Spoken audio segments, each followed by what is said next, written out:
On continue notre étude du traitement d'exception en Java et j'aimerais maintenant vous parler de deux constructions relativement proches. D'un côté, le bloc finally, il a été introduit depuis la première version de Java. De l'autre, le try with resources qui a été introduit à partir de Java 7. On va voir ces deux mécanismes sont assez proches, ils permettent de libérer des ressources à la fin d'un bloc try, qu'on soit sorti en succès ou en échec. Néanmoins, il y a des petites nuances de syntaxe, et pour bien comprendre ces nuances, ce que je vais faire, c'est que je vais coder deux fois le même bout de code. On va imaginer un petit bout de code qui écrit un message dans un fichier texte. La première fois, on va l'écrire avec le bloc finally, on verra comment ça se met en œuvre, les avantages, les inconvénients, et puis par la suite, on refera exactement la même chose, mais avec un try with resources. On essaiera de voir donc au final quelle est l'approche à retenir. Très bien. Donc je vous propose de reprendre notre atelier de développement Eclipse et de créer ici une nouvelle classe. Et donc pourquoi pas, on va l'appeler FileWriter. Voilà, on va écrire un petit fichier. Éventuellement, vous me mettez un main, comme ça on n'a pas besoin de le retaper. Très bien. Donc je clique sur Finish. Et donc j'ai mon code qui apparaît. Donc on va écrire une méthode statique. Elle sera publique, elle ne renverra rien. On va l'appeler SaveData.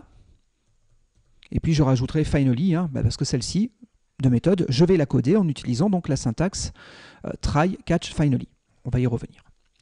Du coup, ici, dans un premier temps, on invoquera la méthode qu'on vient de définir.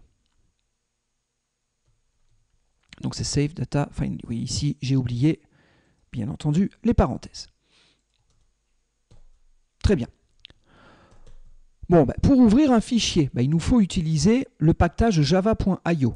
Dans ce package, il y a différentes classes et notamment File Output Stream. File Output Stream me permet d'ouvrir un fichier en écriture. Donc je fais un File Output Stream. Toujours, ne tapez pas le nom entièrement, sinon vous allez oublier l'import. Vous commencez à taper les premières lettres, vous faites CTRL espace, vous localisez la classe qui vous intéresse, c'est ici File Output Stream, et on fait Entrée. Je vais l'appeler FOS, File Output Stream. Très bien. Cet objet, je vais l'instancier en me basant, en lui passant en paramètre sur le nom du fichier qui est ici. Donc on va l'appeler save.data. Très bien. Et donc les difficultés commencent. On avait déjà fait quelque chose d'équivalent dans les tutos précédents. On commence à voir des exceptions qui peuvent être potentiellement déclenchées et donc il faut dire ce qu'on en fait. Soit je fais un throws à ce niveau-là et je dis que je relaye les IO exceptions, pourquoi pas, soit je mets un bloc try catch. Ici, je vais mettre un bloc try catch. Alors notez que la première exception qu'on voit, c'est un file not found exception. Regardez, je me mets au niveau de ce type, je fais bouton droit avec la souris et j'affiche le type hierarchy. Ça m'ouvre une petite fenêtre ici, et donc un file not found exception, c'est bien quelque chose qui est compatible avec le type IO exception. Ça dérive de IO exception. Si j'ai un traitement particulier à faire pour cette exception-là, je peux avoir un catch qui lui convient. Très bien. Regardez, je rajoute une autre instruction. Ici, je fais fos.write.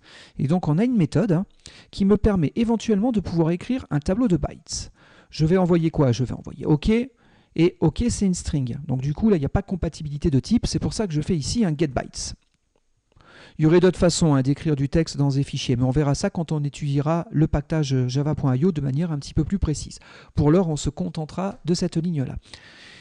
Et vous voyez, ici, j'ai encore une nouvelle exception. Cette fois-ci, c'est un IO.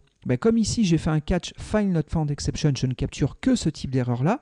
Donc, soit je rajoute un autre catch sur exception, sur IO exception, soyons plus précis.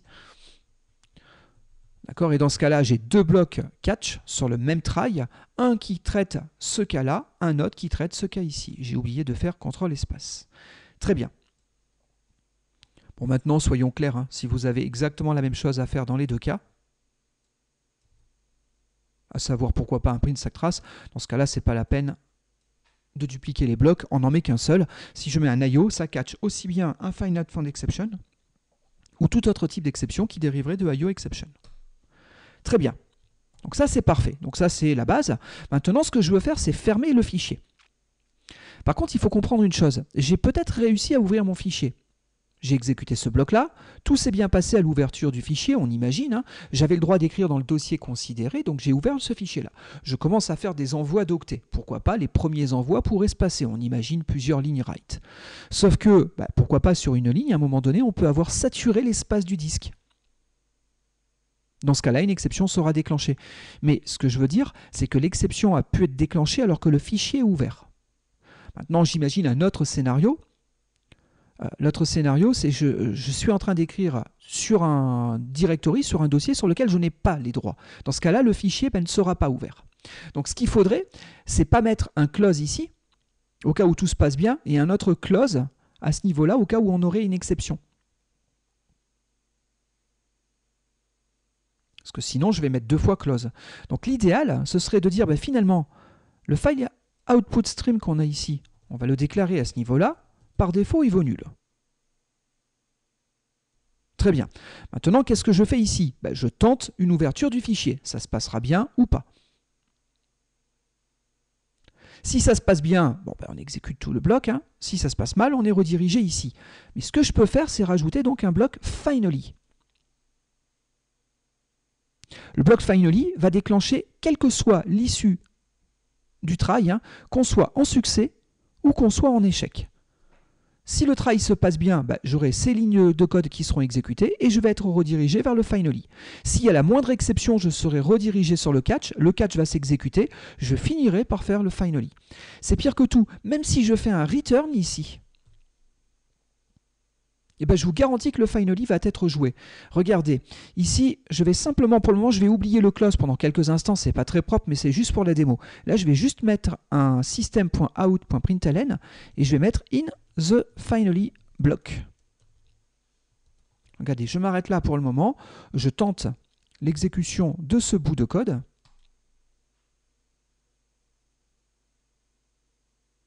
Vous voyez, a priori, tout s'est bien passé, il n'y a pas eu d'exception. Par contre, on a bien été redirigé dans le finally, même si on avait eu un return à ce niveau-là. Regardez, j'imagine d'autres scénarios plus problématiques. Je me place dans le directory root, hein, je suis sur un système Linux. Je ne peux pas écrire dans le dossier de root. Je n'ai pas les droits.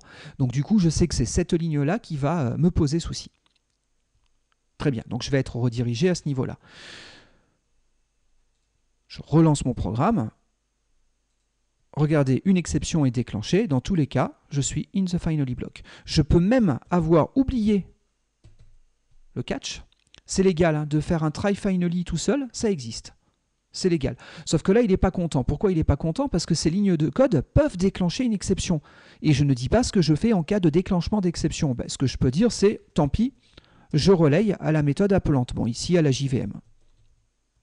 Tout ce qui serait exception, tant pis, je relaye. Donc du coup, ça veut dire que quand il va exécuter ça, il va chercher à sortir de la méthode qui est là. Hein. Et donc, oui, si je veux que ça compile, il faudra aussi que je propage mon throws à ce niveau-là. Voilà, donc on remonte ça à la JVM.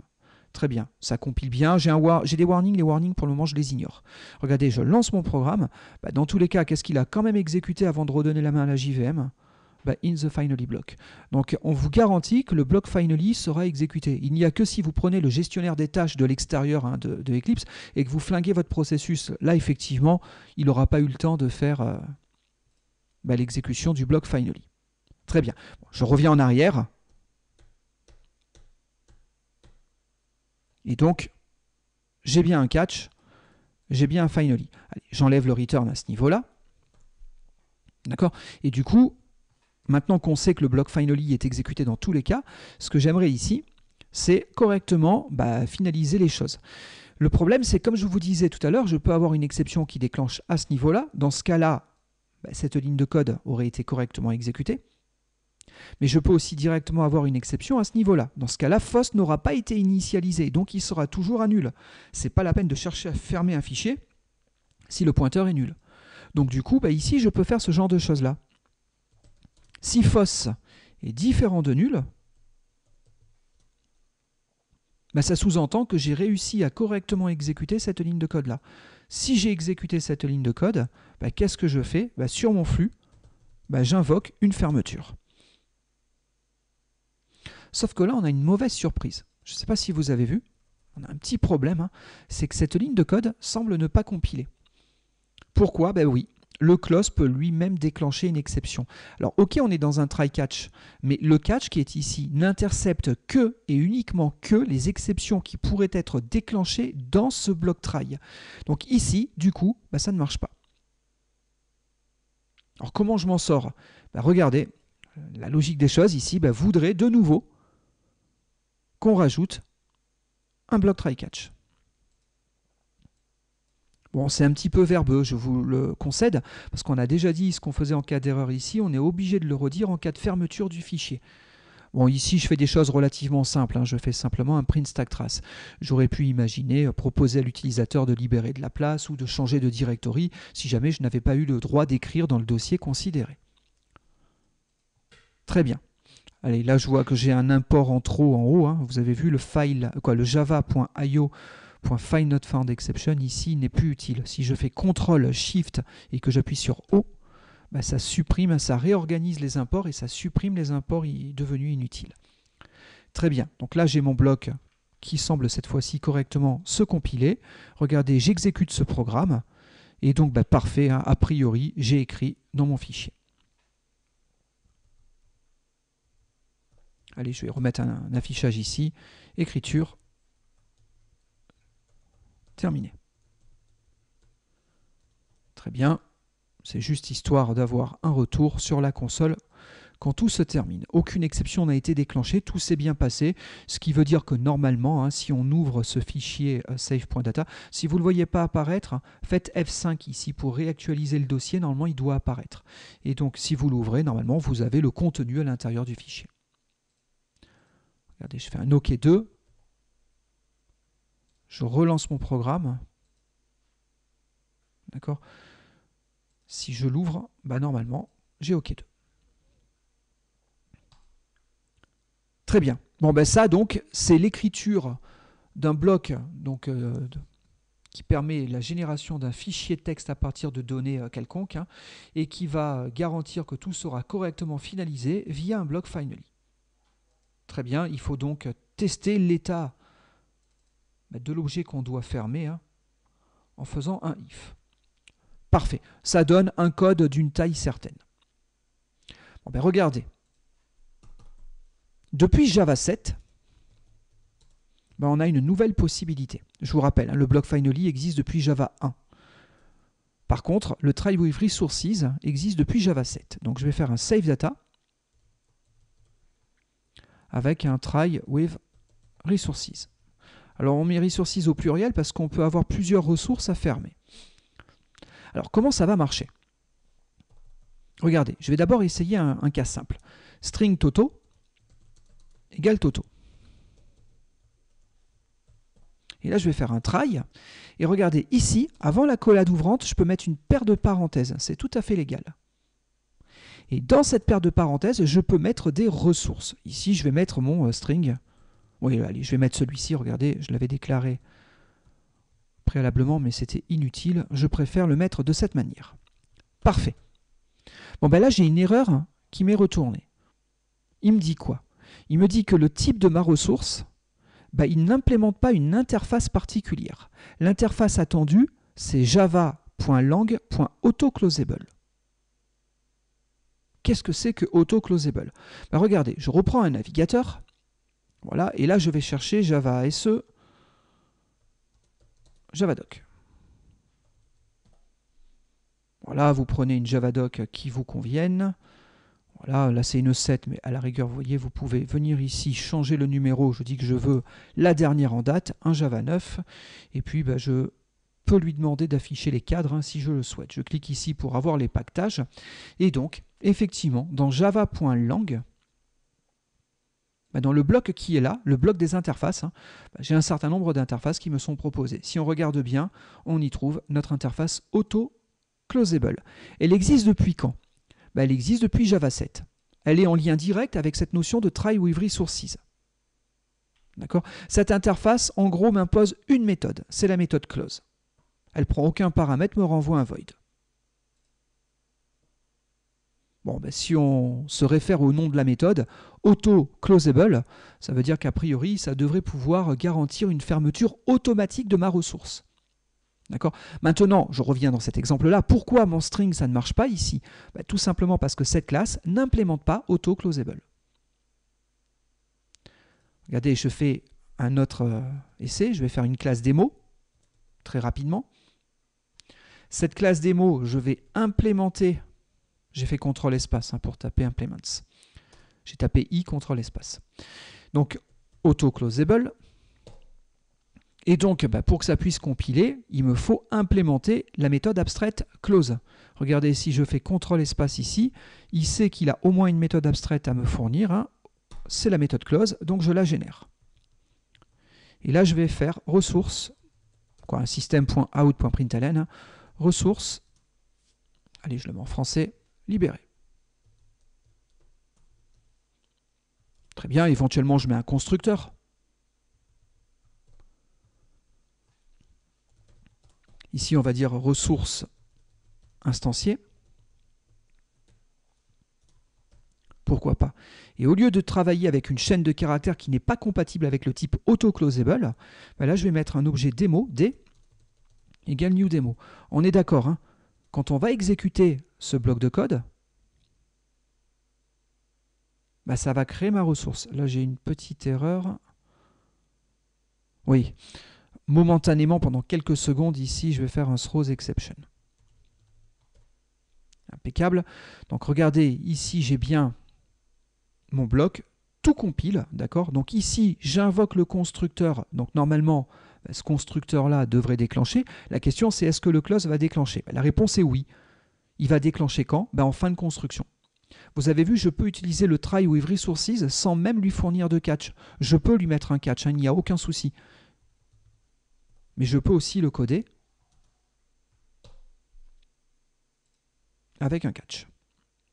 Donc regardez, là je mets un throws exception, impeccable, pour que ça puisse compiler. Et donc, validons si on a bien la fermeture de ma ressource. Oui, ma ressource est libérée de manière automatique. Pourquoi elle est libérée? Parce qu'il sait que cet élément-là est de type auto-closable, donc il sait qu'il doit le relâcher automatiquement. Regardez, je reviens au niveau de la déclaration de ma petite classe. J'enlève le auto-closable. Du coup, il crie à cause de mon override. Il me dit que cette méthode n'est pas redéfinie au niveau parent. C'est normal, il n'y a plus d'implémentation. Du coup, ici, ça ne compile plus. Là, il me dit, je suis désolé, mais ce type, c'est comme string tout à l'heure, c'est exactement la même règle. Il n'est pas compatible avec le type java.lang.autoclosable. Ce n'est pas un autoclosable. Je reviens en arrière, je remets mon implements. Regardez, je teste l'autre solution, c'est-à-dire que je mets mon try with resources et ici je mets mon catch exception directement ici. Si on a une exception, je fais un print stack trace. Très bien, du coup, cette méthode save data try with resources est invoquée à ce niveau-là.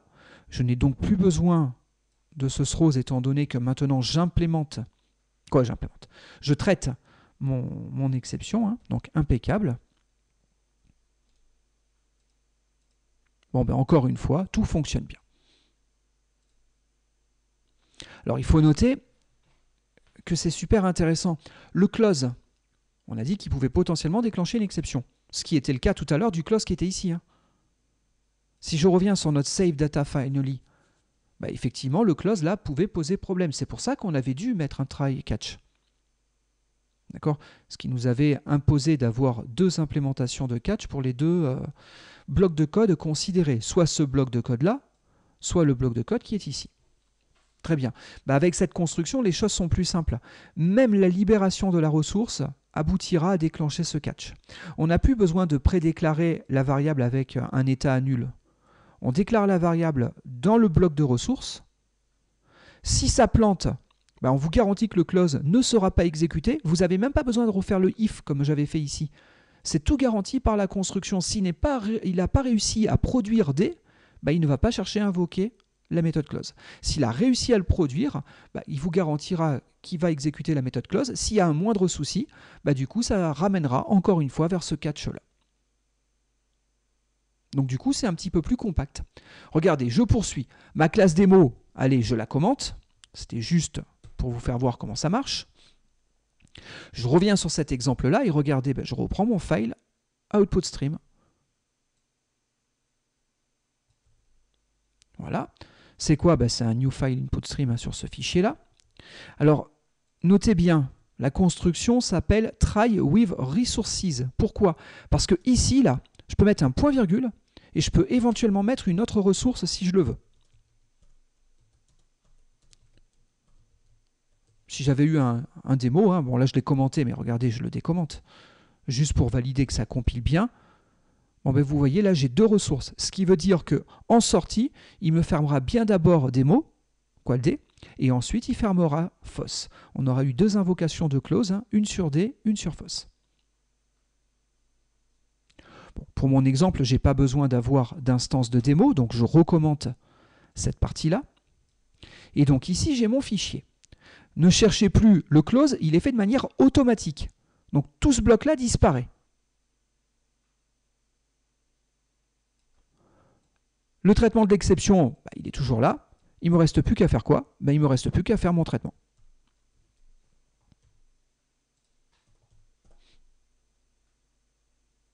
Donc à savoir ici, hein, un FOSS.write. Allez, pour bien vérifier que ce soit ce code-là qui est déclenché, je fais un OK 3. Je lance le code. A priori, il a rendu la main. Je n'ai pas vu d'affichage parce que je n'avais pas récupéré ce système.out.println.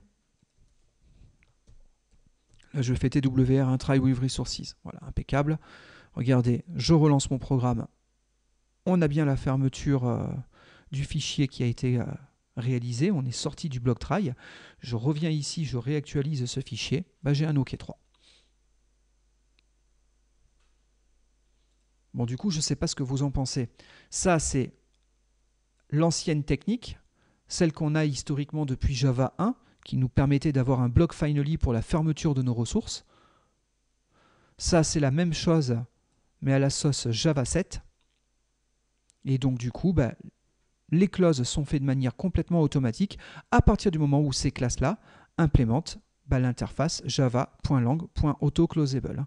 Donc du coup, on est bien d'accord, regardez, je reviens en arrière, je reviens sur la Javadoc, je reprends le package java.lang, allez, java.io plus précisément, je recherche la classe file output stream sur laquelle on a travaillé. Bon, file output stream, vous avez vu, hein, depuis Java 7, il implémente bien l'interface auto-closable. Regardez, je prends un file input stream, je veux faire une copie de fichier d'un fichier source vers un fichier de destination. Le fichier source qu'on va lire, hein, lui aussi pourra être considéré comme étant auto-closable. Allez, un autre exemple qui me vient en tête. Imaginez, vous faites du réseau. Vous êtes en train de manipuler des sockets. Une socket, hein, c'est un canal de communication entre deux machines. Ce canal de communication est bidirectionnel, hein, je peux lire et écrire. Bon, dans tous les cas, une socket, je pourrais faire quoi? Je pourrais la fermer une fois que la discussion sera terminée. Donc, depuis Java 7, on implémente aussi auto-closable. Regardez, j'ai encore un autre exemple qui me vient en tête. Tout ce qui est accès aux bases de données, ça se trouve dans le package java.sql. Ici, j'ai un certain nombre de types de données. Notamment, je peux manipuler une connexion à ma base de données. Bon, ce type implémente auto-closable. À partir d'une connexion, je peux exécuter un statement, un ordre SQL. C'est une ressource qui doit elle aussi être fermée. Regardez, on implémente aussi auto-closable. Si votre ordre SQL que vous exécutez via un statement, si jamais c'est un select, ça renvoie des résultats, ça renvoie ce qu'on appelle des résultats. Le jeu de résultats, vous allez pouvoir le traiter. Quand vous l'avez fini de le traiter, hein, normalement, vous devez faire un close dessus. Bon, encore une fois, Result7 implémente aussi auto-closable depuis Java 7. Vous avez vu, dans Java 7, tout ce qui devait être fermé, ils ont repris toutes ces classes-là et ils ont mis des auto-closables. Bon, pour autant, ça ne veut pas dire que le bloc finally, il faut l'oublier. Il y a des cas où vous serez obligé de l'utiliser. Il y a un autre exemple qui me vient en tête. Regardez, je reviens sur les packages java.net par rapport à tout ce qui est relatif au réseau. Et ici, j'ai un HTTP URL connection. bah, ça me permet d'ouvrir une connexion en mode HTTP. Bon, bah, si on parcourt un petit peu la Javadoc au niveau de cette classe-là, si vous cherchez un close, bah, vous n'en trouverez pas. Pourquoi? Parce que la méthode, elle ne s'appelle pas close, elle s'appelle disconnect. Ça sous-entend quoi? Bah, ça sous-entend que du coup, bah, cette classe que je suis en train de vous montrer, hein, HTTP URL Connection, bah, n'implémente pas l'interface auto-closable et donc bah, un try with resources ne peut pas être utilisé avec ce type-là. Si vous utilisez cette classe, vous serez obligé pour fermer proprement la connexion bah, d'utiliser l'ancien mécanisme, à savoir un try avec un block finally. Donc n'oubliez pas le block finally, dans certains cas il est requis, il est obligatoire. Bon, tout ce qui a porté jusqu'à présent une méthode close bah, a été retouché pour être transformé en un auto-closable, ce qui nous permet donc d'utiliser cette syntaxe try with finally. Quoi, vous try with resources, excusez-moi. Allez, du coup, je me permets, là, tout à l'heure, je vous ai montré tout ce qui était accès aux bases de données. Je me permets d'écrire un dernier petit bout de code. Je ne vais pas l'exécuter, on imagine juste le bout de code. Public, void, connect to database.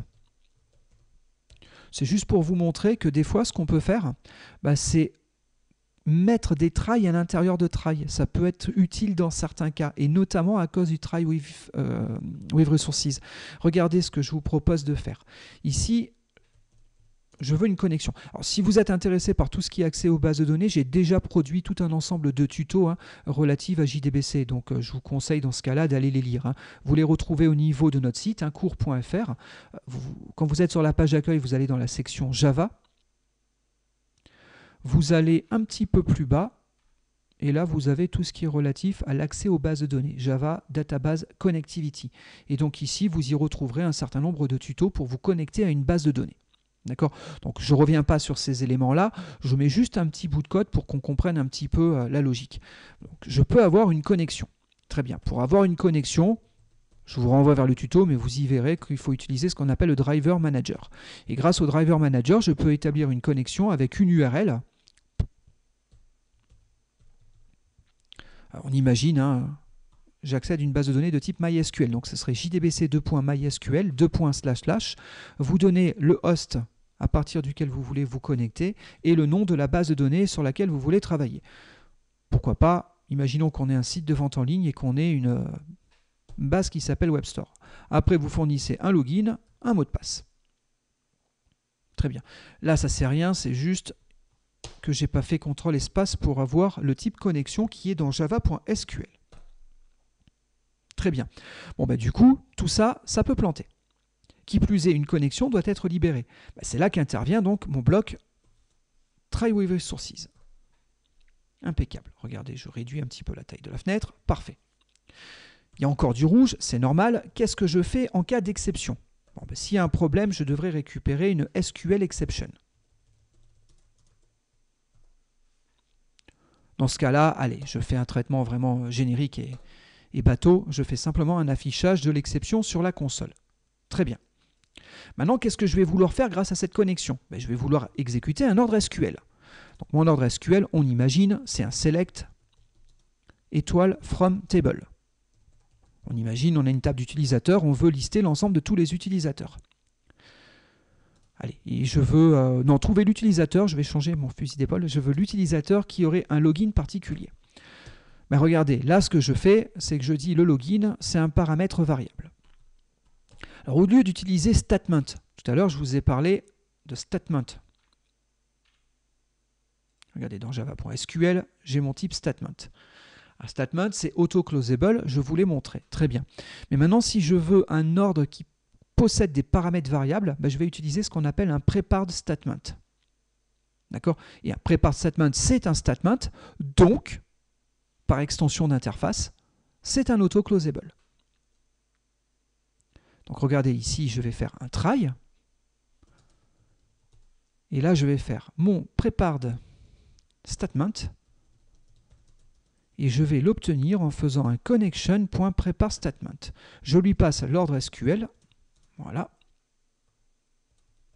Et je fais ce que j'ai à faire. Alors regardez, dans cette construction, j'ai un try ici.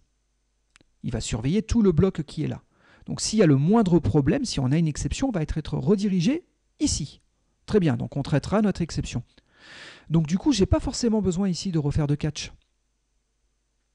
Bon, si je veux en avoir un spécifique pour cette ligne, je peux, mais si je ne le souhaite pas, je renvoie tout sur le catch de plus haut niveau. Alors la question, c'est pourquoi avoir le try? Simplement pour faire le close.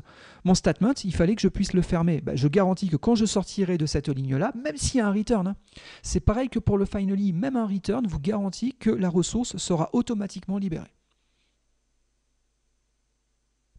Donc, je suis sûr d'avoir un close qui sera exécuté sur mon statement. Sauf, bien entendu, si je n'arrive pas à le produire. Si je n'arrive pas à exécuter cet ordre-là, statement n'aura pas été initialisé, et dans ce cas-là, fatalement, le close ne pourra pas être exécuté. Du coup, sur ce statement, je vais fixer mon paramètre. C'est un string, le premier paramètre. Il est en indice 1, et donc je veux tous les utilisateurs qui s'appellent Rebond. Je veux l'utilisateur qui s'appelle Rebond. Pourquoi? Pourquoi pas? Très bien, donc du coup, je vais refaire un try. Pourquoi je refais un try? Parce que cette fois-ci, ce que je veux, c'est un result set, un ensemble de résultats.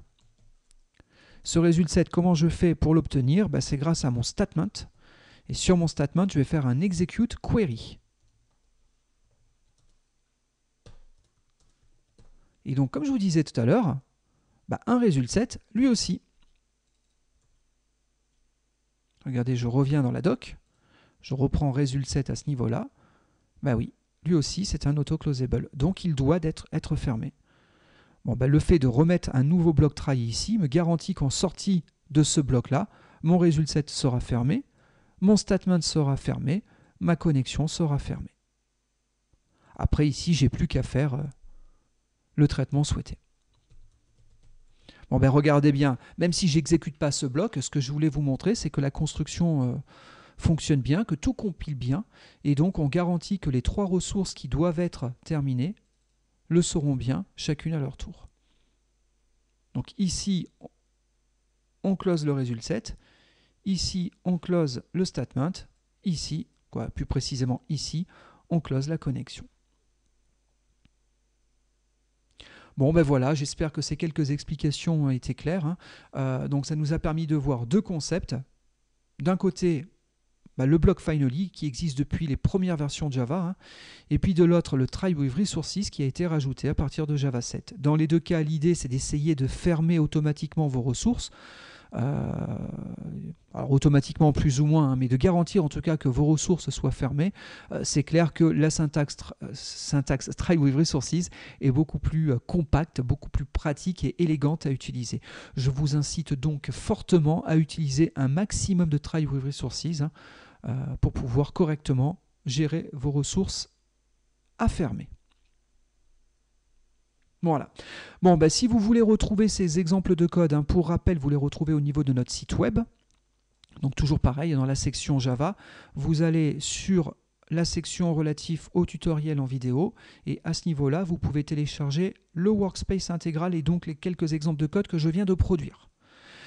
Si vous avez apprécié le tuto, n'hésitez pas non plus à me mettre un j'aime et à le repartager. Ça m'aide beaucoup à faire connaître les tutos. Et puis je vous dis à très vite pour le prochain tuto. Merci de votre attention.